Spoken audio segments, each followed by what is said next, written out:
All right, welcome to Friday's Compass Seminar. So it's my great pleasure to introduce Dave Lawrence. And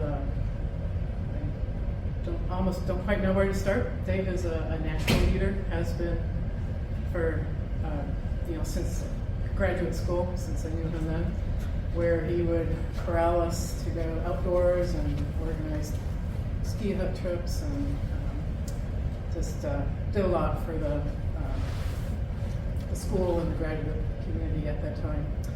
So Dave graduated from CU with doing a PhD with Peter Webster on the Indian Monsoon, and then went to University of Reading to do a postdoc with Julia Slingo and transitioned over to working on land modeling there. Then came back and has been at NCAR ever since, working on land atmosphere modeling.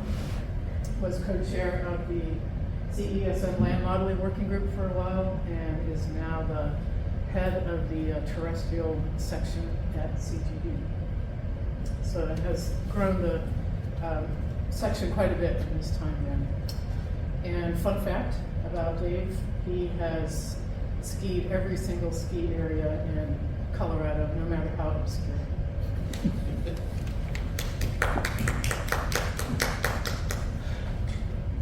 It's not strictly true, but that's close enough.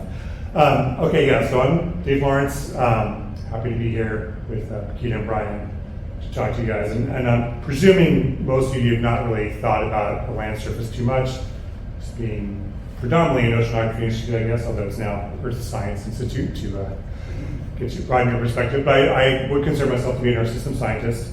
And as Keita said, I've spent most of my career at NCAR working to build the community land model, which is a component of the community system model, and in particular over the last several years to try to move us towards being able to ask and answer more what we call actionable science questions related to system science. I'll get into what I mean by that a bit more.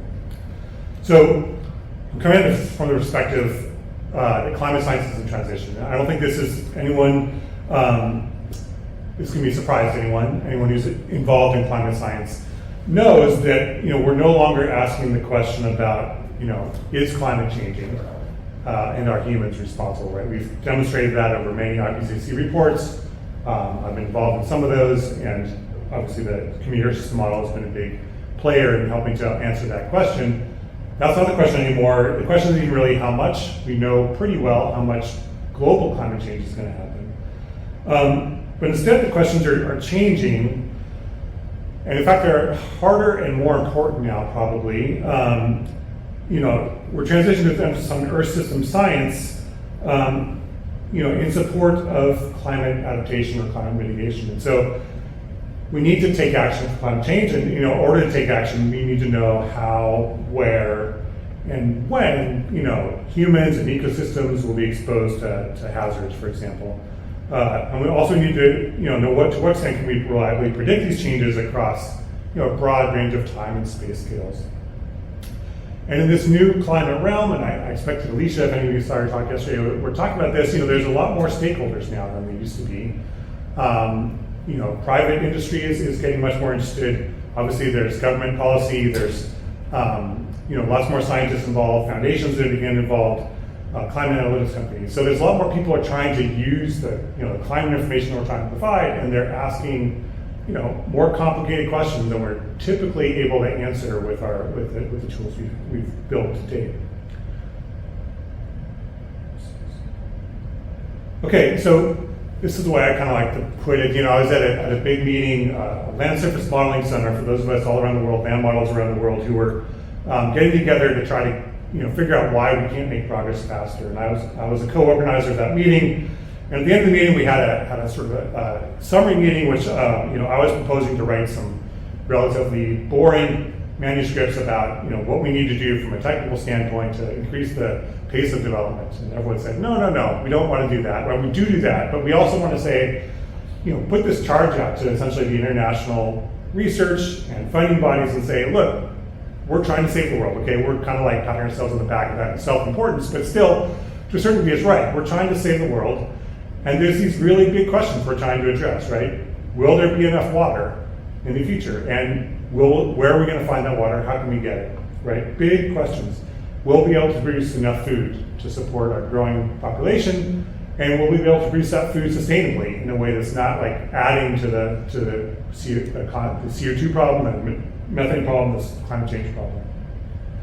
And since we know we're going to have to pull carbon out of the atmosphere to get to these low climate change scenarios, where are we going to put that carbon? How are we going to get that carbon? The land is one place where we're going to try to store that carbon. If we do manage to pull carbon out of the atmosphere, is it going to stay there long enough to make a difference? So these are like big, fundamental questions that we need these tools that we've been building over the years to be able to try to answer. And so to address these emerging science questions, they often require an air system model, like the community air system model. So that's the model that I've been working with based on my whole career at NCAR. Many of you have probably heard of it, maybe some of you are even using it. It's a very big, comprehensive representation of the air system, which is the tool we use to study whether or not climate change is happening, and now increasingly to ask these sort of more detailed questions that I just mentioned. And so, presuming you know this, it's a model composed of many different Earth system component models, like the atmosphere, ocean, sea ice, land ice, rivers, and land, that are all coupled together with a centralized infrastructure. And so each one of these submodels are big communities in and of themselves that are trying to develop and use these models. And the model that I've been most associated with during my career is the land component, which is a community land model.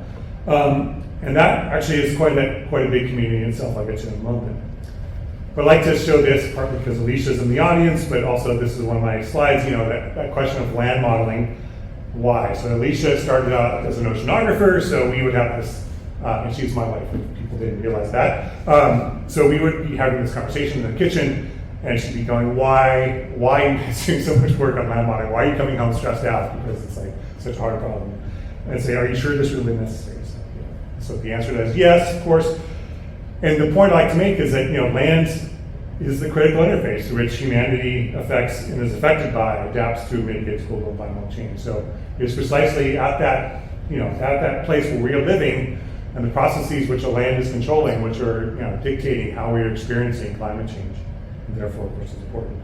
All components of the Earth system are important, so I'm not trying to sell one over another. Okay, so this is sort of the outline of what I'm going to try to go through today. It is going to be kind of a smorgasbord of topics. I hope they all kind of connect together. It makes clear why I connected this way.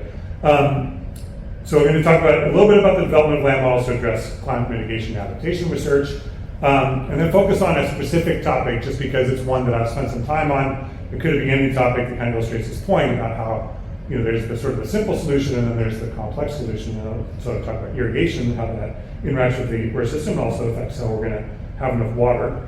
Then this question of how can we accelerate advances in land models, and I'll bring up another sort of vignette about parameter estimation, which we're increasingly realizing for these large models we need to do to have good, reliable answers, and then get to a final topic, if I have time, on CO2 removal, and asking this question about reforestation versus bioenergy, which is two possible land-based, naturally-based mitigation solutions for CO2, and show an example of how we're using the model to ask questions about which one of these is the most viable or not.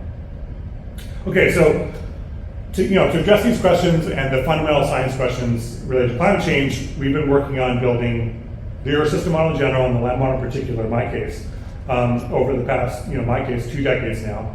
And I've been sort of responsible for the development and release of 4 different versions. I'm just going to highlight 3 here. I'm not going to go through the details here, just to say that the scope of the effort has grown considerably in my time as co-chair of the Land Model Working Group, starting with CLM4 in June 2010, which was part of the CSM1 version, the predecessor model to the CSM2 that we're using now. And at that time, had a lot of processes, but we kind of put this up here as it was a rickety bicycle that could move us around, answer the questions. As we moved to an interim version called CLM 4.5, we added a whole bunch of new things. In my case, trying to understand permafrost carbon feedback, trying to understand nutrient interaction in the system, starting to get into some human interaction with the system, like with fire, working on an improved lake model.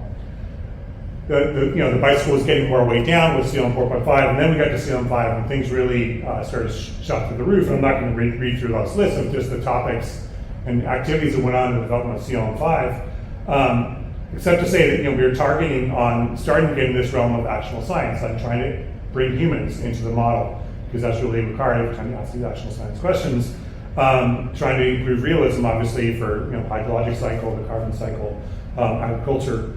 Adding agriculture to the model. Just to give a sense of the scale of the effort, it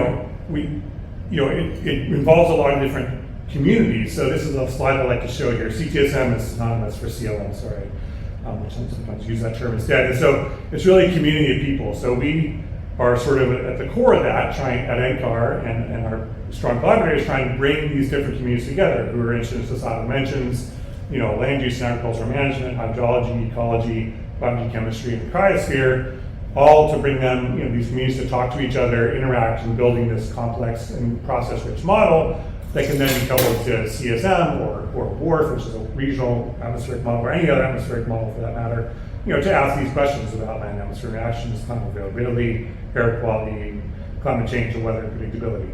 So in the development of CLM 5, we brought these communities together. In the end, we had, I counted, more than 50 people involved from around the world, from 30 different institutions involved in the development of community model vision.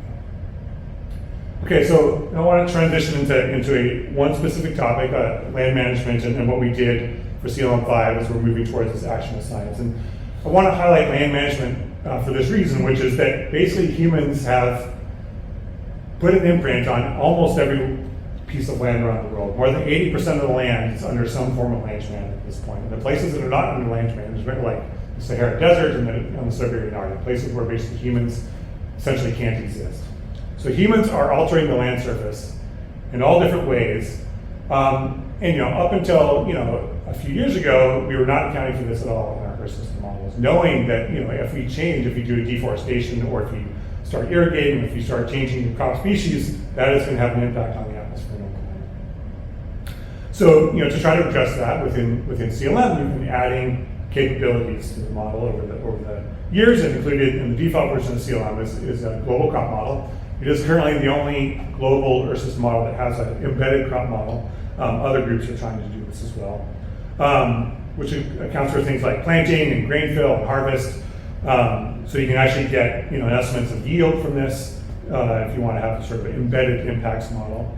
We represent irrigation and the changes in irrigation from historical periods up to present day. Crop industrial fertilization is another feature of the model.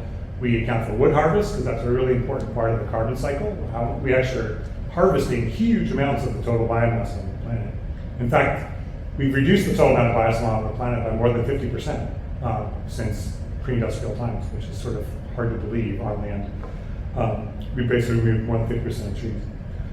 We account for urban environments, we account for anthropogenic fire ignition and suppression as our main features now. And so then we can use this to, this in this case a relatively simple example, but just asking about, what different aspects of agricultural management are contributing to the, massive increase in crop yield since pre-industrial times. And so, the sort of link between at the bottom there, between this area here represents the increase in crop areas. Obviously, we've been increasing the amount of area that's devoted to crops through time, and so that's contributing to roughly half of the increase in total yield, crop yield from across the world. And then you can see here that the difference between these two lines here is the contribution from industrial fertilization. So, fertilization kind of came in the 1950s, and that has had a massive impact on how much food we can produce. And then irrigation actually is maybe surprising to some. It's actually not adding that much food. It's sort of growing more high value crops. You think about California, Central Valley, where you're getting a lot of sort of high value crops relative to the places where you're growing corn and wheat, and often in places which you don't need to have a lot of irrigation. So in terms of total yield, irrigation is only contributing relatively small. So that's kind of an interesting thing.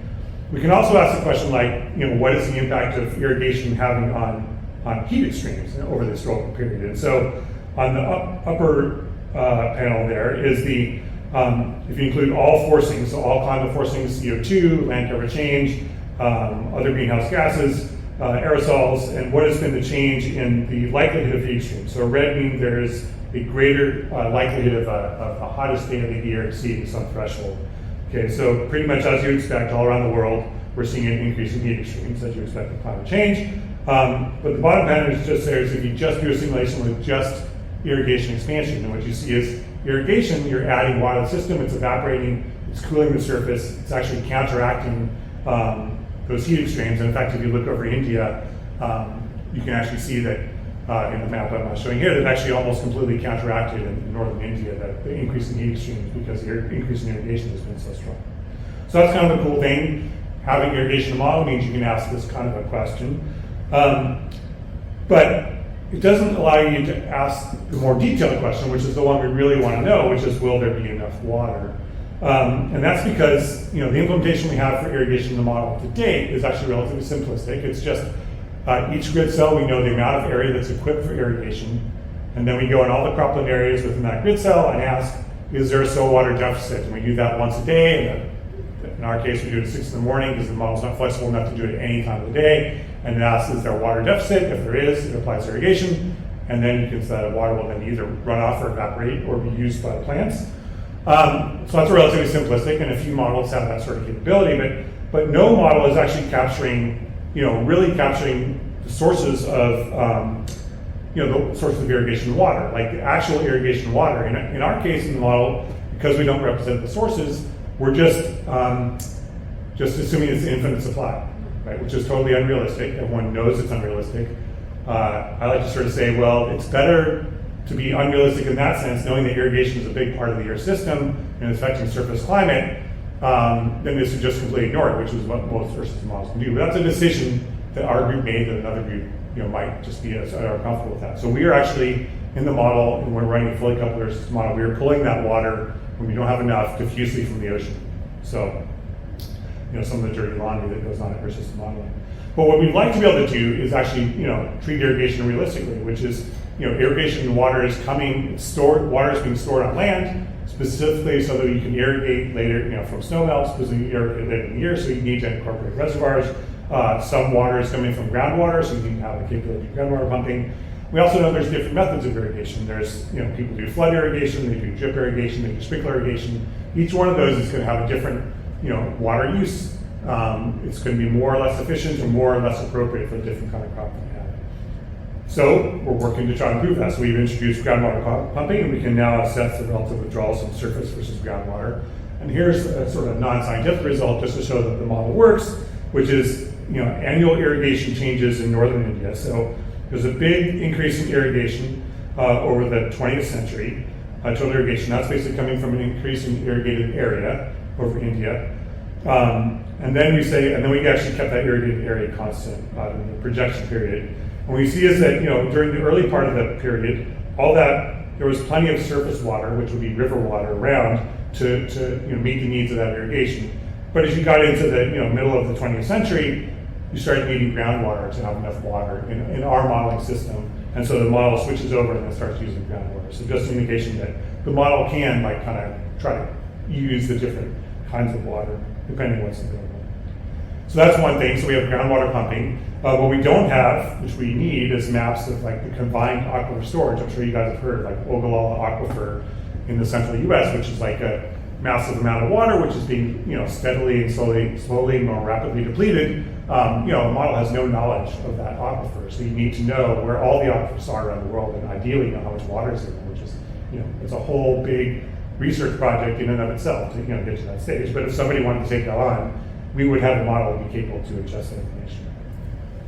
The other thing you need to know, and then, is how to represent for the fact that a lot of the irrigation water is being stored in reservoirs. So our model currently has no concept of lakes and rivers even interacting. So there's no storage. So the water, as soon as it melts, it gets into the river, it goes out to the ocean, within days to weeks. It flows through a river channel, but there's no storage in lakes or reservoirs. So we need to then, first of all, connect rivers and lakes. And so we have to move to a whole new type of river model. I know this is getting into details here, but we call it a vector-based river network instead of a grid-based network. And basically each one of these little legs here is its own element on this river, which allows you then to put a lake into the middle of that, which is a grid-based model doesn't let you do. That allows you to then connect the rivers and lakes together. The land model can be calculating the evaporation, the river model can be calculating the inflows and outflows from the lake. So we're doing that. And then we know what we need dam management. We know that, obviously dams are having a huge impact on river outflow, and this is just a time series plot of, inflow, these big sort of spiky plots from a river in Thailand. And what's actually coming out of the outlet of the river is controlled by the dam management, which is being controlled for things like irrigation or human water consumption. I'm not going to go into this complicated slide to say that we're building in the technology to be able to sort of allow you to include dam regulation in the global Earth system model, which you then need to know information about downstream irrigation needs. So it's a pretty complicated task. I'm not going to go through that slide. And then finally, in the irrigation realm, you need to think about other withdrawals. So it's not just irrigation water that's coming out of the rivers. You need to know what else is being used. So there's human domestic use, there's electricity generation, there's livestock use, there's manufacturing. And so all these things need to be accounted for if we want to have a full accounting of what's going on with the water network. And so we're implementing this capability then to have sectoral water withdrawals. So it's complicated. All these pieces got to come together somehow to form this sort of comprehensive, cohesive picture. And then even if you get there, you have to live with the fact that Earth system models are biased. And so what we're finding in this plot that's probably a little bit hard to see, there's two curves there. It doesn't even matter which one's the simulation, which one's the obs. One of them is the observed river inflows for many different lakes around the western US, and the other curve is the model. And what you see is in most places, they don't overlap. They're not similar to each other, which is an indication of a bias, either coming from the atmosphere model, coming from the land model, coming from the snowpack. All sorts of different things could be controlling that. And so, there's possible ways to try to address that. I'm not going to get into this in this talk, except for the parameter estimation part, which I'll get into in the next part of the slides here. And then furthermore, and as important, is that Earth system models do not accurately represent hydrologic sensitivity. So this figure here is kind of cool. Actually, I think your speaker next week might show this figure, Flavio, if I just heard that he's coming.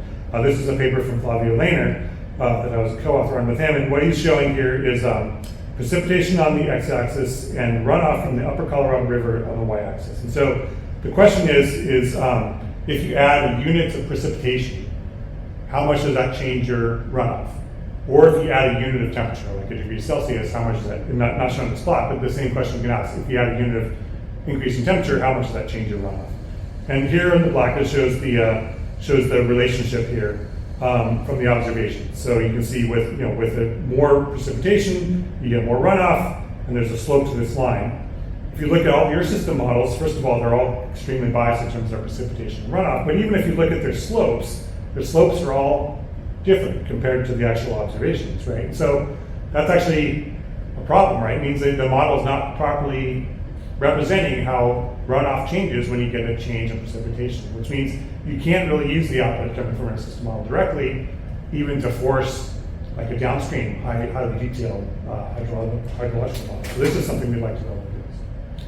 Okay, so that brings me to, so that's an example of, just a topic you might think irrigation, that's not that complicated, and then if you look at it with any detail, you realize there's a lot of stuff that needs to go into building fully comprehensive representation of irrigation. And even once you've done all that, you still need a model that's high quality, that's representing runoff to enough fidelity and hydrologic sensitivity to be able to use it. So we're starting to realize that we can't get there with our sort of standard methods. We need to use parameter estimation techniques to get to a closer version of the real world.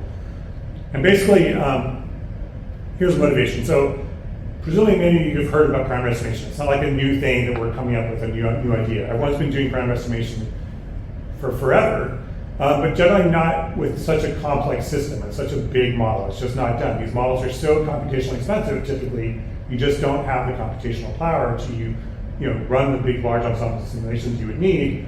Plus, we're trying to reach many, many objectives. We're not just trying to calibrate for one thing. So it's a challenging thing. But with the growing complexity and the huge number of uncertain parameters in just the land model, and of course, we want to do this full Earth system model, it's got to the point we need to do something. So CLM5, the biogeochemistry version, has over 200 parameters in it. It's like almost ridiculous, right? How many parameters are involved in the model. And to date, what we've done is we've basically done hand tuning, which is sort of almost embarrassing, but that's how we calibrate the model. We pull values from the literature, and if the model's not doing well, we get in there, we tweak it, we try to run, and it takes forever, and it's like really painful experience to try to get the model, and you don't even get it very good. So, and it's a whack-a-mole situation. So you can't add new features very easily because then you have to try to retune. Nobody knows enough about the model to be able to properly do it. You need to have a big group of people that you move together to even start calibrating the model. And it doesn't scale well for recent devices. So hand tuning, while we've been doing it for decades now, we've just run out of, we can't do it anymore, basically, is the way the community is coming to. And like I said, if you really want to get actionable information, we need these models to be closer to the truth in the real world. So we're in a good realm now. It used to be within land modeling, especially, there weren't many observations. A lot of the features that we wanted to calibrate to, there just wasn't good global observations of. But there's now unprecedented array of observations. Huge array of satellite ones. These are ones related to land processes, on land, and on the ocean you have your own observing networks. But on land, there's flux tower networks that are measuring stuff all around the world. There's LiDAR information that's getting canopy structure. There's a huge amount of available Earth observations, and there's also new integrated metrics packages. And so over the last decade or so, people have also been realizing that people are reinventing the wheel every time we're analyzing a model. And so now we're trying to get more systematic and coordinated. And so this is an example of a metrics package, a project that I'm involved in called ILAM, International Land Model Benchmarking Project. And this is now analyzing all the CMIP6 models across 35 different variables, integrating 90 plus different global, regional, and site level data sets, calculating them using metrics for like root mean square error, bias, seasonal cycle phase, spatial patterns, incremental variability, variable to variable relationship. So it's like this massive package is a big project on its own that's been developed that allows us to then systematically go back and run this every time we have a new model simulation and evaluate a huge array of simulations. And the colors here just show the greener it is, the better you are among the set of models that we included in this network, and the redder you are, the worse you are. So we now have these systematic packages. There's ones for the atmosphere, there's ones for the Earth system, there's ones for the ocean. Which then allows us then to think about metrics. So then, we can try to have an approach of a calibration. We have, build an ensemble, develop, decide what metrics we're going to try to, which variables, what type of metric within a variable we're trying to calibrate to. We use machine learning emulation to then, fill a big parameter space and then allow you to try to understand how, as you change different parameters and combinations, they're affecting the overall simulation. You can then constrain that using those metrics and hopefully optimize. This is the ideal way of working. This is the way people have always done calibration. So within our work, we've have this project, the CLMPP project, and one big thing, we had to expose all the parameters. So there were a bunch of parameters. Over half the parameters were hard-coded in the model. It means you can't easily adjust them. You have to recompile. We pulled every single parameter in the model out into a parameter file. Seems simple. We should have done that if we'd known this was going to be a problem 20 years ago, 25 years ago when we started building this model. We would have done that. We need to have analysis scripting, a bunch of stuff we've done to just kind of get us able to do these parameter calibrations. The other big thing we've done is made the model super fast. So we use cluster analysis to identify how many, what's the minimum number of grid cells we can get away with on the land, since it's not really dynamic like the atmosphere and the ocean. Each column, essentially each land is like a column. You can run only some of them and still get a reasonable representation of the whole Earth. And so we found that with about 400 grid cells, we could capture most of the main features of the global Earth system. And then we also have a really rapid spin up. So the carbon cycle normally takes 2,000 years to spin up, obviously prohibitive. We have this new matrix math basically based solution to the spin up that allows us to reduce that by 10x. So we've been able to run the model 100 to 200 times faster than we normally would, which then allows us to run large ensembles of simulations. And then we ran these large ensembles. So we ran one at a time parameter ensembles for all 200 of those with low and high values for within the parameter range. We used present day climate, and also this is relatively unusual in this world.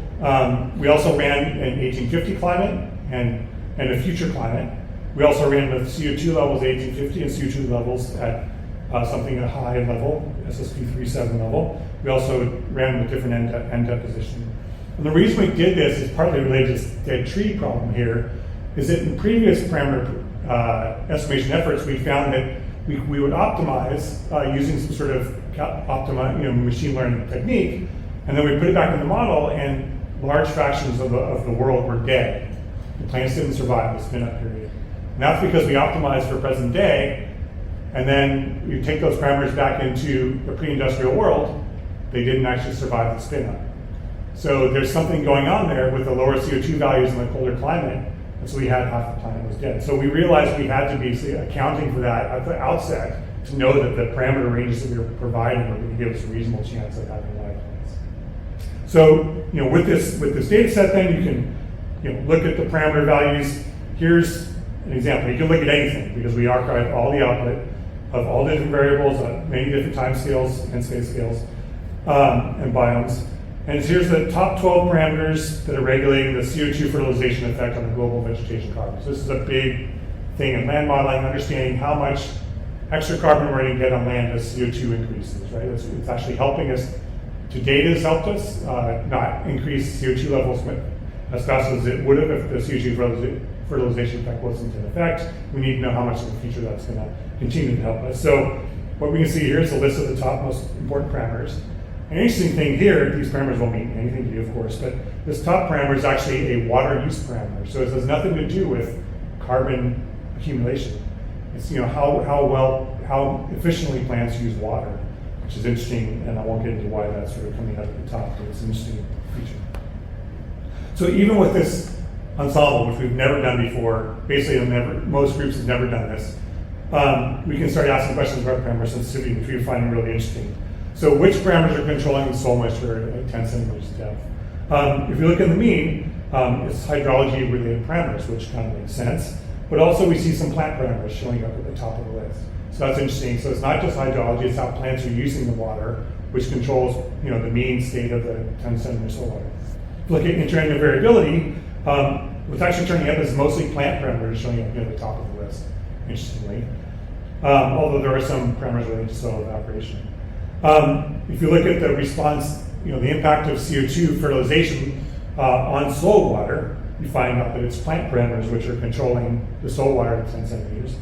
And then if you look at the response to climate change, it's actually parameters related to plant acclimation. So plants can acclimate to changing climate. And so it's those parameters which are affecting how fast plants acclimate to a changing climate, which are controlling soil water at 10 centimeters. So you might think, obviously it's hydrology, it's the hydrology parameters. It turns out it's not. It's everything that's controlling soil water at 10 centimeters. Of course, why that's such a hard problem. We can also look at things like a biome level analysis with this sort of data set, which is kind of fun to do. So look at what are the most important biomes affecting the gross primary productivity, a key variable in the land, in the tropical rainforest, in temperate grassland, and boreal forest. And what you'll see here, if you look at it, is that the lists don't overlap at all, essentially. Different parameters are controlling carbon uptake in different parts of the world. And if you look in the tropical rainforest region, it's the parameters that control plant water use. If you look in the temperate grassland, it's the ones that control how much water is going to be available. And if you look there in the boreal forest, it's the ones that control how plants use limited light, because of light use efficiency, because it's a light limited environment. What we're finding is even just creating this data set of one at a time, parameter perturbations, there's a huge community of people who are jumping on this almost immediately and are using all this information. So now we're then trying to transition to parameter calibration, and we don't have much to go on here yet, except for to say, you have to ask what are you calibrating for. We've identified 12 key variables. You can ask, you can ask which parameters are most important for different aspects of the system, the global mean, the variability, the diurnal cycle, the biome levels, biome level means, response to perturbations. And we've done this for the first target variable, leaf area index. We kind of like that variable because it's it's a pretty important variable on land. It's controlling a lot about the carbon flows, it's controlling a lot about the water flows and the energy flows within the system. And what you can see here is a list of the most important parameters. Turns out again to be a big range of things. Photosynthesis parameters as you would expect, but also soil hydrology, plant water use, vegetation phenology, that's when the leaves come on and off, leaf physiology, respiration, allocation, nitrogen uptake, and even snow. In non-tundra regions, the snow parameters actually affect leaf area. So, big complicated set of parameters. We can then run those through what we call a Latin hypercube. So we run a large number of simulations with sort of a quasi-random sampling of that big set of parameters to get try to fill the parameter space. And this is what we see if we just take that 420 simulations we ran the historical period and look at the cumulative MVP. And what we see is that, interestingly, there's a pretty big range. These numbers may not mean that much to you, but this range here of 250 petagrams of carbon is as big as or bigger than the range across all the Earth system models available today. So just with our own one model, we've been able to reproduce the full scope of variability. And then the black line here is the default, which is actually pretty close to the answer. Okay, and then calibration. I don't really have much to say on this. We're sort of in active work on this within the context of this LEAP project. But you can use the machine learning methods to try to figure out what is the optimal value for a parameter. And this is just showing an example for a needle-leaf tree for the leaf area index. It's highly biased in the default model. This is the observations that are here in red. It does indicate that some of the lower parameter values for this particular parameter looks like it would give us a better leaf area index, whereas this particular parameter looks like it's hard to get. Okay. I think I'm going to skip this in the interest of time. Okay, and so then the last 8 minutes or so, I'm going to give an example of a specific research project. We're working on this, trying to take a lot of this stuff together to try to address a specific question about bioenergy expansion versus reforestation as possible mitigation scenarios.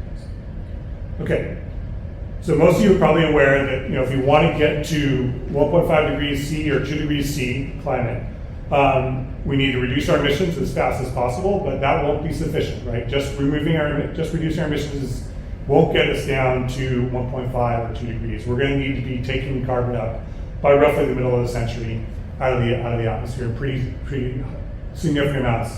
So that's either going to have to be in the ocean, it's going to have to be on land, or it's going to have to be some technological capability, right? So from this particular presentation, I'm asking the question about doing it on land. And so, the two best ways to do that on land, or most promising ways, are reforestation or afforestation. Afforestation means planting forests where it didn't exist before. Reforestation is planting forests where it did exist before. Or BECCS, bioenergy carbon capture and storage. That's using crops to grow fuels and then capture that and then store that somewhere like underground. So these are the two main methods. Using these two, it looks like you could potentially get 20 to 30% of the total mitigation you need to achieve the 1.5 degree sea temperature target. This is not going to solve all our problems, but it's basically going to be one of the required ways to get there. And these are the ways that integrated assessment models, if you've heard of integrated assessment models, are using to try to develop scenarios that can get us down to 1.5 degrees or 2 degrees. Okay, so integrated assessment models have built these pathways to try to, understand different ways humans could evolve that would allow us to get to certain climate change levels, basically.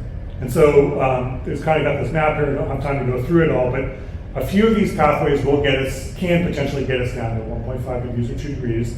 And one of them is the SSP1. It's called the sustainability pathway. And that's mainly a reforestation-based mitigation. Relies a lot on hoping that we decrease our population and have less food needs and less meat consumption. And it's also, so that's sort of the most optimistic, that humanity kind of gets along, finds a way to work together to collaborate to reduce our emissions in a sustainable way. And then there's the SSP2, which is what we refer to as middle of the road. This one tends to be mainly bioenergy-based mitigation, but also has a growing population and rising food needs. So these are kind of these two different sort of, I'm not going to call them toy scenarios, but they're sort of exploratory scenarios that give us a framework to sort of have a discussion about policy. So what we want to do is ask, okay, what if we use one of those pathways versus the other pathway within the same modeling framework to see what the impacts would be on climate and the carbon cycle. So this is what it looks like in terms of the area of these different types of land. So in this bioenergy-based asset, the SSP26, there's a big, massive increase in 20, 25 million square kilometers of increase in bioenergy cropland. Even in this sustainability pathway where it's mostly reforestation, there's an increase in bioenergy crops there too. In the reforestation pathway, you see an increase in the forest area, whereas in the bioenergy pathway, there's a decrease in forest area. They've deforested quite a bit of land to create the land for the bioenergy crops, which is a bit self-defeating because you lose that carbon back to the atmosphere if you're not careful. And then there's a difference in the cropland area increase. And we're using these two scenarios for convenience because they've been produced already by the integrated assessment models, but they weren't designed specifically for this experiment I'm going to show you. So it's the land use pathways, they're complicated. What you see here is, here's the change in bioenergy cropland. So you see a big increase in bioenergy crops pretty much over many regions around the world in the bioenergy focused pathway. There's also an increase in cropland bioenergy crops in the reforestation pathway. Here's the deforestation that's occurring to basically create that bioenergy crop. So you see a pretty complex pattern of deforestation. In the reforestation signal, you see some increase in forest area, some decrease in forest area, mostly increases. And then the cropland change is sort of complex as well. So just to say, these are not idealized scenarios, these are quote-unquote real-world scenarios with a lot of complexity to them. And so just keep that in mind as you're looking at the results I'm going to show. So we did two pretty simple experiments, experiments that hadn't really been done before. So we took CESM 2 and with SSP 1-2.6. So this is a pathway that would get you hopefully to 2-degree warming. And all we did, we used all the forestings were exactly the same, except for we used one of the pathways was SSP 1 land use, one of the pathways was SSP 2 land use. So the reforestation and the biocrop. And then we can just compare. So the only thing that's different is whether or not we're doing a bioenergy crop pathway or a reforestation pathway. To be able to do that, of course, we need bioenergy crops. Wasn't part of CLM 5, so Yang Cheng, who's my collaborator on this work, introduced bioenergy crops. And sometimes corn and soybean is used, but really the world is trying to transfer to these more efficient bioenergy crops like miscanthus and switchgrass, which are really, really productive. They grow really fast, and they don't use that much water compared to corn and soybean. And they don't need much irrigation, they don't need much fertilization. So Yang introduced these two new bioenergy crops in the model so we can have this capability. So then we ran those two simulations. We ran 3 ensemble members and saw what in this case, the carbon accumulation on land was. So in this case, positive value is carbon storage on land, which is what you want. We're trying to pull carbon out of the atmosphere with these scenarios.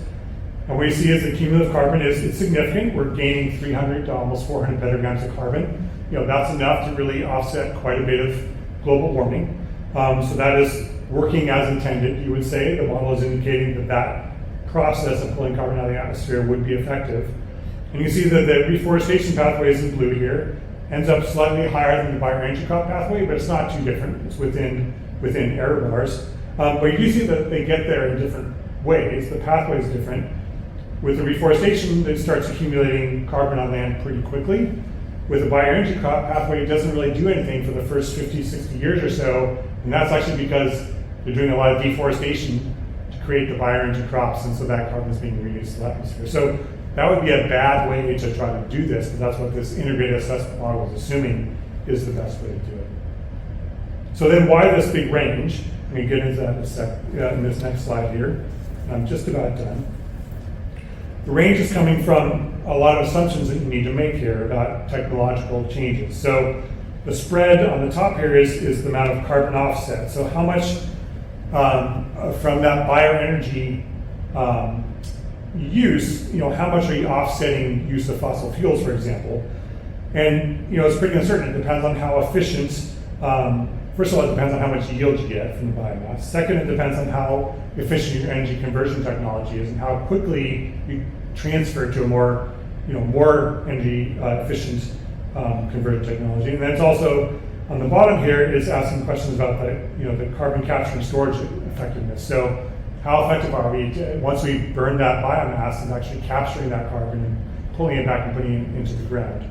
All these things have to work together to make it efficient, and it's really highly uncertain. If you read the literature, you can find huge ranges of values in terms of how fast we think we're going to be able to convert technologically in all these realms. So that's what's accounting for this big spread. And so if you take the sort of optimistic assumption that with rapid and large technological advances, converting using bioenergy could be a very considerably larger effective carbon sink, this upper bar here than the reforest one. But if the technological advances are slow, and the biocrop could actually fail in its intended goals, and in our model at least, is saying that you might even lose a bit of carbon on land because you did all that land use change. So really, ironing out and nailing down, how fast we think the technology is going to change is really critical to making a decision here about which is the best pathway. And then finally, my last slide, result slide, is that, then the other question is, because we have an Earth system model where all the interacting atmospheric and oceanic and other processes interacting, we can ask the question is this, reducing or exacerbating climate change if you use one pathway or the other? And so what these colors show here on the left is here the change in the daily maximum 2-meter air temperature for the summertime. So basically, daily extremes. Are you getting higher or lower extremes? And what you're finding here is that where it's yellow is an indication that the reforestation pathway is leading to cooler climates, which is what you often think about is going to happen with the forest. So it's not warming as much, and so that's good. So the reforestation pathway would be better across that part of the world. But across a lot of the mid-latitudes, this is a little bit surprising. We weren't expecting to see this result. We're actually finding out that the bioenergy pathway is leading to a cooler climate. And the reason for that is a few-fold. So one is we're finding is that in a lot of places in the mid-latitudes where in our model we're planting those trees in the places where trees haven't existed before, or in these places where there's been deforestation, that the plants are not growing. That could be because there's a problem with the model. It could be also that the climate has changed, and since those areas were deforested originally, they're no longer as suitable, or the soils have degraded, or things like that. So that's possible. But in any case, the trees don't grow well, ends up being they don't evaporate well, and then the bioenergy crops are getting some irrigation water, so then they evaporate a lot. So they actually cool the climate quite a bit. So it's interesting. These numbers are not small either. These are 2.5, 3, well, maybe 1.5 degrees Celsius change in global warming. It's actually almost enough to offset the climate change in the regions. And it's all sort of related to how the water is being used. So I'm going to summarize here with this slide. With this next question, what we're doing, I'm using this as a case study really to show the kind of questions I think we need to be addressing in the next generation of big Earth system model experiments we would do for example, a couple of monomer comparison projects, CESM if we do it. What we're seeing is that assumptions related to BECCS, bioenergy, carbon capture and storage, technological advances have a huge impact on whether or not this is going to be successful or not. We're also finding that the environmental conditions, we need to be sure that the environmental conditions will support forest growth in the places where we're reforesting. In general, BECCS is generated cooler climate across mid-latitudes and warmer climate across high latitudes. But the caveat is, which I keep hitting this, caveat is that this is one model. There's biases throughout all aspects of this, and so it could be a couple climate model biases which are important. It could be landmass structural limitations. They probably have a pretty big influence on results. So normally you don't like to rely on one model study, but this wasn't part of the overall CMIP scenario. So I think we need to think about this kind of experiment for the next generation of CMIP for those who care about that. So I propose that. So that's my last slide, and thank you for your attention for listening in on new stuff.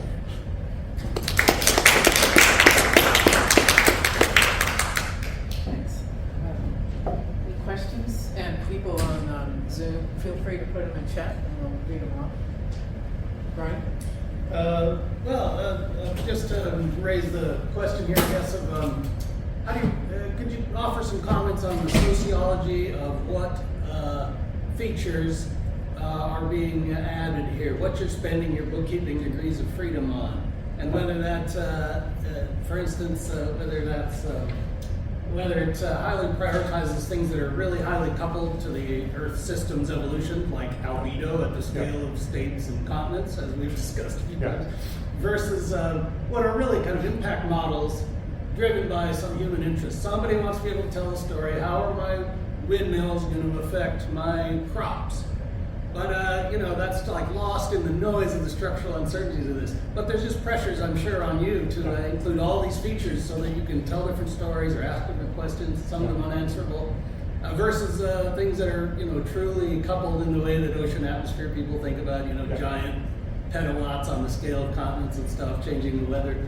How do you decide, you know, what's the sociology of that whole thing if you're willing to just chat about it for a minute? Yeah, sure. I mean, as you're, I'm sure, fully aware, Earth system modeling is a sociological experiment as well as a physical sciences experiment. And so there are large numbers of people involved in all these decisions, and a lot of pressures coming from all different directions. And then each modeling center has its own set of unique individuals and pressures that are controlling how they're evolving. On the land, you know, the way we try to do it, we try to consider first the things that are most likely to, you know, have coupled feedbacks. That gets priority.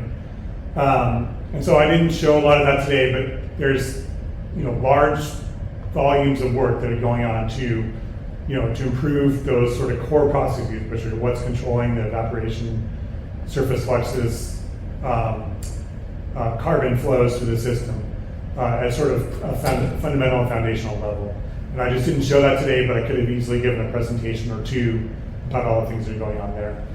But what we're finding, though, is that the research, what's interesting with the land in particular is that we are supporting this like community of scientists who use the model actually uncoupled to CSM.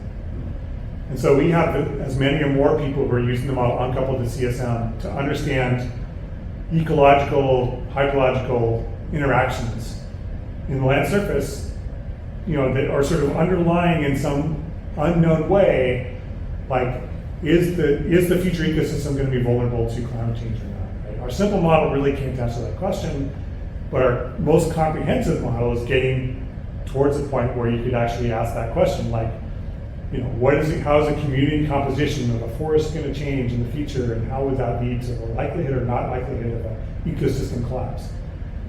And so it's an interesting question, right? Because we don't know the answer to that, and we do need to know the answer to that to be able to address the full, big, large-scale climate question. But it could be we're investing all this time in something that's not going to end up being important, or we're going to invest all this time in showing that something's really important. So it's super, It is a really fun philosophical question about where should you be devoting your time and energy.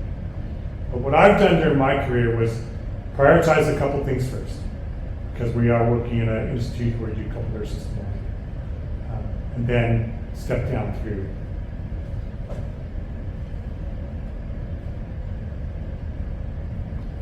Any other questions? Well, maybe we'll call it a day since we're over. We're going to go have lunch. Anybody who wants to join us, feel free. And thanks again. Yep, thank you.